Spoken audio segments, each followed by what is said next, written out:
इस लोक में दूसरे का मांस खाते हैं, बहुत सावधानी से दुर्गति होती, पक्का दुर्गति होती है। मांस खाने वाले ध्यान से सुन ले, पूर्व में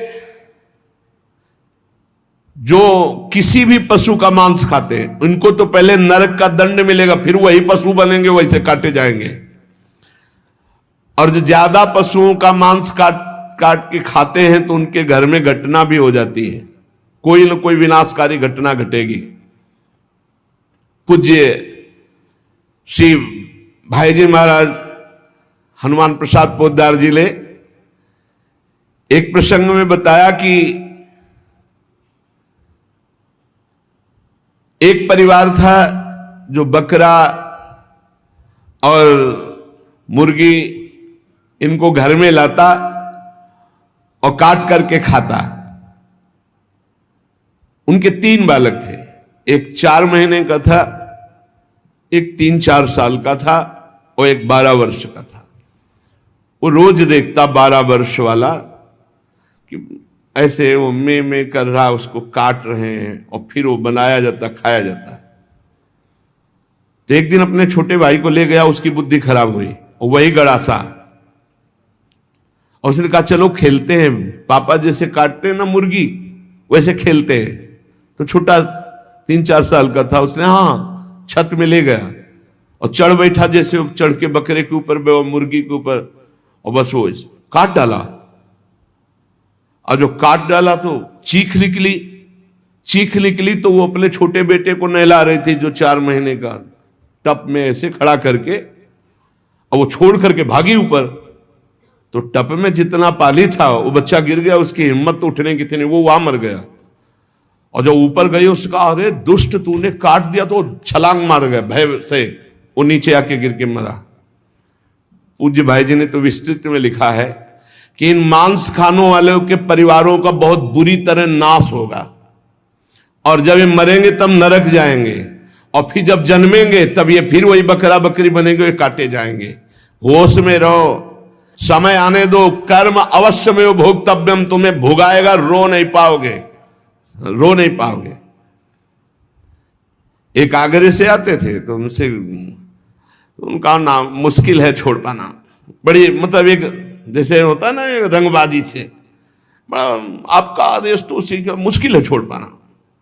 बढ़िया स्वर्णिम उसकी पट्टे की घड़ी और बढ़िया नक्शे से, हर दांत बता रहे थे कि हर समय पान खाते रहते हैं। 2-3 महीने में झांझरी फिर गई थी। कैसे? कैंसर डॉक्टर ने बता दिया, मुश्किल है अब छोड़ना, शरीर छूटेगा। मर गया, मुश्किल है तो शरीर ही छूट जाएगा। इसका शरीर छूटना तो मुश्किल नहीं है, क्योंकि मरण धर्मा शरीर है। होश में पूरा परिवार नष्ट हो गया। जो यहां दूसरों के मांस को खाते हैं तो बड़े बड़े हाथियों से उनको पहले कुचलाया जाता है, चिरवाया जाता है, फिर कोल्हू में पेरा जाता है। बढ़िया आनंद लो। यहां जो कर रहे हो इसका बहुत लंबा हिसाब होगा। लोग सोचते हैं कि ये गप है, 5 मिनट में हिंसा की आजीवन कारावास, लाखों जुर्माना। तुम्हें यहीं से अनुमान लगा लो, यहां तो बहुत छोटा हिसाब किताब है, वो तो अनंत ब्रह्मांडों का हिसाब किताब है। आप विद्धास्तु यैर्वेदा वन्यास्य हिताग्नि भी ता इमे शैल श्रृंगाग्रात पात्यंदी धा पुनः पुनः। जो अपने पूर्वजों को पिंडदान नहीं देता, हवन नहीं करता, शास्त्र मर्यादा के अनुसार नहीं चलता, जो बिना पाणी ग्रहण किए व्यभिचार करता घूमता रहता है, ऐसों को बड़े बड़े ऊंचे पर्वत से नीचे खोपड़ी के बल फेंका जाता है। और जब नीचे गिरता है तो बड़ी बड़ी विषैली चींटियां चिपक जाती हैं और काटती है। अब और सावधानी की बात, जो पापी पुरुष के द्वारा दिया हुआ दान लेता है, स्वीकार करता है, पापी होश में ये रुपए की गड्डी नरक पहुंचा देगी।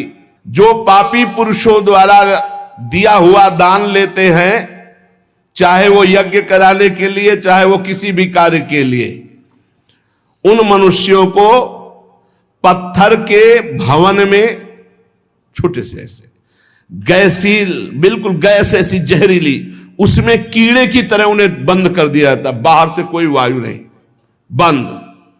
अब कितने हजार वर्ष, कितनी घबराहट है। अब सोचो, पत्थर के छोटे छोटे ऐसे भवन, उनमें गैस भरी हुई जहरीली, उसमें बंद कर दिया गया। दशांश लिया जाता धर्मात्मा पुरुष का, दशांश दान है धर्मात्मा पुरुष का, 100 मेहनत से कमाए। अब अगर तुम 10 रुपए दान कर दोगे तो बहुत बड़ी बात हो जाएगी। एक गरीब आदमी बड़ी मेहनत से अपना पेट पालता था, तो एक किसी व्यापारियों के संग में था। तो सब व्यापारी बड़े बड़े अपने अच्छे पदार्थ भोजन के, वो खिचड़ी लाया था घर से, कहीं यात्रा में था, उसका नाम भोला भी था। भोला एक किसान आदमी, तो अपनी थाल में रख के पानी भरने के लिए गया, इतने में कुत्ता आ गया। एक कुत्ता खा, वो दूर बैठ गया, कुत्ते को खा गया। सब व्यापारी उसका मजाक उड़ा रहे थे। फिर अपनी थाल ली, मांझ करके रख दिया, और जो जल था उसी को पी लिया। रास्ते में जा रहे थे, एक भयानक ब्रह्म राक्षस प्रकट हुआ। अलग अलग कोटि के प्रेत भी होते हैं, अब तो सबके होश उड़ गए। भोला एकदम सीधा आदमी था। ब्रह्म राक्षस ने कहा सबको मार देंगे हम व्यापारियों। तो भोला ने कहा शुरुआत हमसे करो। तो उन्होंने कहा तुम्हारे ऊपर तो हाथ नहीं उठा सकते। क्यों? क्योंकि तुमने कभी बेईमानी नहीं की, धर्म से कमाए हो, और आज तुमने इतना बड़ा पुण्य किया कि भूखे थे, अपनी मेहनत की कमाई की खिचड़ी कुत्ते को खाने दिया। अगर वो पुण्य मुझे दे दो तो मैं ब्रह्म राक्षस योनि से मुक्त हो जाऊं, किसी को नहीं दंड दूंगा। तो उसने कहा कैसे दे दूं? बोले संकल्प करो कि आज की खिचड़ी जो कुत्ते ने पाई उसका जो पुण्य हुआ मैं तुम्हें देता हूं, मैं अभी मुक्त हो जाऊंगा, नहीं सबको मार दूंगा इन व्यापारियों को। धर्म की कमाई का छोटा सा भी दान वो भगवान की भी प्राप्ति करा सकता है। दशांश धर्म के दान को कहा गया है, मेहनत की कमाई का फिर दशांश दान कहा गया। पाप कहीं दान नहीं होता, पाप कहीं दान नहीं होता, उसका विधान फिर ब्रह्म ऋषि बताते हैं कि आज तक किया, अब कभी पाप नहीं करेंगे, अब क्या करें, तो फिर उसका विधान वो बता देते हैं। ऐसा नहीं कि पाप करते जाओ, दशांश देते जाओ तो बुद्धि भ्रष्ट होती चली जाएगी। जो ये बहुत बड़ा अपराध है, उपकार करने वाले का अपकार कर देता है। कृतज्ञता, कृतज्ञ होना चाहिए। आपके लिए किसी ने उपकार किया, आपको आपका हित किया, आपके संकट में सहयोग किया, तो जीवन भर वो जब दृष्टि में आ जाए तो थोड़ा कृतज्ञ होना चाहिए। ऐसा नहीं कि उसका अपकार कर दो। जैसे गुरुदेव ने मंत्र दिया, उपासना दी, तुम्हारा उपकार किया। खोटी बुद्धि वाला जो कृतज्ञ नहीं रहता उसको यहां तप्त कुंभ नामक नरक में गिराया जाता है। ये बहुत दुख देने वाला है, ताप ही ताप। और इसमें 80 पत्रवन नरक में जैसे तलवारें हैं, ऐसे किनारे किनारे तलवारें हैं। जिधर ये होता उधर तलवार घुसती, बार बार इसको पीड़ा होती है। फिर उसे अगले कालसूत्र नामक नरक में डाला जाता है। विश्वासघाती, गुरुद्रोही, मित्रद्रोही, इनका उद्धार बहुत मुश्किल होता है। ये यहां नरक में भोग करके भी जब जन्म लेते हैं तो कोढ़ी, दुष्ट स्वभाव वाले, सर्प आदि ऐसी योनियों को प्राप्त होते हैं। यहां जो किसी का सोना चुरा लेते हैं, यहां जो शराब पीते हैं, उन महापापियों को यहां लाया जाता है, और जो शराब पीते हुए गला हुआ लोहा उनको पिलाया जाता है। ए भैया शराबी जो पिए हो तो बंद कर दे आज से, नहीं आगे इंतजाम कुछ और है। हाँ, जलता हुआ लोहा पिघलता हुआ पिलाया जाएगा, मरोगे है नहीं, बहुत होश में। स्वर्ण की चोरी करने वाले को वैसे ही स्वर्णिम आग के ऊपर फेंक दिया जाता है, भुनो सारे। यहां कोई मानता नहीं, कहते सब झूठ है, भोगोगे तब पता चलेगा तुम्हें। और ऐसे लोग जब नरक से लौटते हैं तो उनको यहां भारी भारी घृणित बीमारियों से पीड़ित होना पड़ता है। राजन, जो नीच, अपवित्र, पापी पुरुष है, वो जब दूसरों से दान लेता है तो नरक में जो बताया गया वो भोग भोगता है, यहां जन्म लेता है गधे का, गधा बनता है। 2 ईंट देखते रहो आराम से। किसको? जो पतितों से, पापियों से दान लेता है, वो न ऊपर तो सुना दंड, और जब मृत्यु लोक में जन्मेगा तो वो गधा बनेगा। चाहे कोई भी हो, तैयार रहो पीठ मजबूत करके ढोने के लिए भार। जो अधिकारी नहीं है, पतित है, उससे जो पैसे के बल से पूजा करवाता, यज्ञ करवाता है, उस द्विज को जब नरक जाके पहले भोगेगा और फिर लौटेगा तो विष्ठा का कीड़ा होना पड़ेगा। जो पैसे के बल से पतितों को भी, आओ पूजा कर ले, आओ यज्ञ करवा देते हैं तुम्हारी, नहीं, पहले जजमान का परीक्षण होता है, अधिकार होता है। ऐसे द्विज को नरक से लौटने पर विष्ठा का कीड़ा होना पड़ता है। जो अपने गुरुदेव के साथ छल करता है, अहंकार करता है, कपट करता है, उसे पागल कुत्ते की योनि मिलती है। उसे नरक भोगने के बाद पागल कुत्ते की योनि मिलती है। जो गुरु की संपत्ति का अपहरण कर लेता है, मनमानी आचरण करता है, तो उसे यहां यही दंड मिलता है, अर्थात कुत्ते की योनि प्राप्त होती है। जो अपने माता पिता वयोवृद्ध का अपमान करता है, कटुवचन करता है, उसे यहां पक्षी की योनि प्राप्त होती है, जो बीमार रहता है हर समय, पक्षी, कष्ट से युक्त पक्षी की योनि। जो अपनी भाई की स्त्री का गलत भाव, तो वो कछुए की योनि प्राप्त होता है, बड़ा कष्ट में जीवन उसका व्यतीत होता है। जो यहां अपने मालिक के साथ दगाबाजी कर देता है, वो बंदर की योनि को प्राप्त होता है। जो दूसरे की धरोहर हड़प लेता है तो नरक भोगने के बाद वो नाली में कीड़ा बन करके रेंगता है। जो दूसरों के दोष देखता रहता है, वो नरक भोगने के बाद यहां अंधा पैदा होता है, आंखों से अंधा पैदा होता है। जो अपने मित्र या अपने प्रियजनों के साथ विश्वासघात करता है, वो मछली की योनि हजारों बार जन्म लेता है। जो मनुष्य यहां जौ, तिल, धान, अन्न इसकी चोरी करता है या अनाज के खेतों में आग लगा देता है, वो नरक भोगने के बाद यहां नेवला और चूहे की योनि प्राप्त करता है। जो पराई स्त्री के साथ संभोग करता है, उसको नरक भोगने के बाद यहां भेड़िया बनाया जाता है।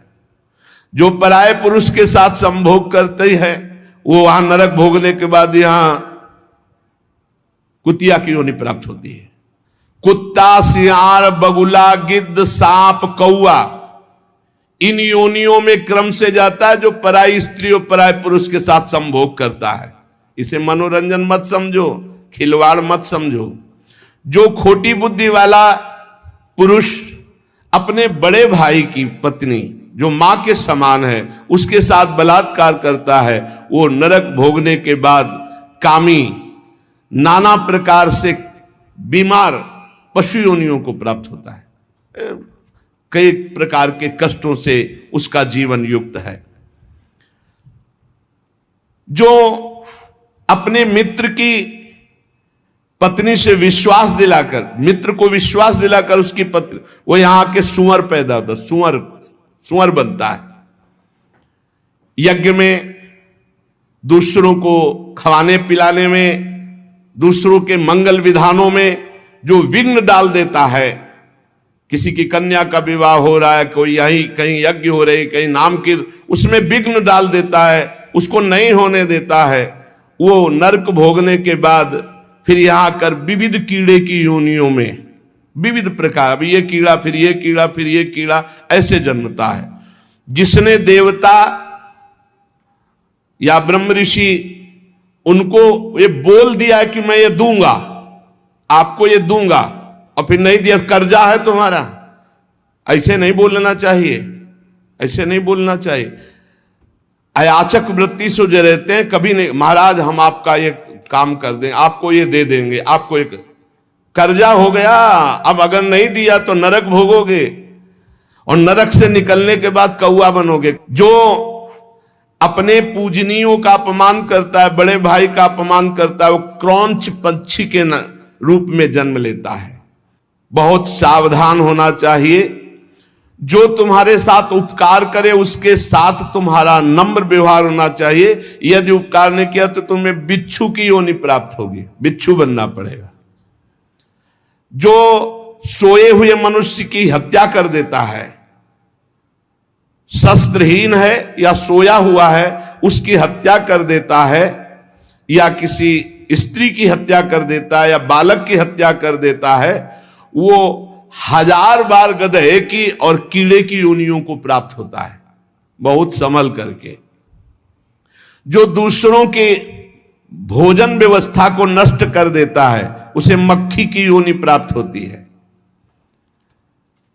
अन्न चुराने वाला बिल्ली की योनि, घृत आदि चुराने वाला चूहे की योनि, जो दूसरे के अर्थ की चोरी करता है सर्प की योनि, दूध वाले पशु या दूध आदि चुराने वाले बगुले की योनि। इसी तरह डांस, चींटी, बिलैया, बहुत सी योनियों की प्राप्ति होती है। हे महाराज, मैं तुम्हें कहां तक बताऊं, ये जितने जीव हैं ये सब नरक से आए हुए हैं। एक मनुष्य योनि भगवान ने कृपा करके दी है, जिससे हम अब भगवान की प्राप्ति कर सकते हैं।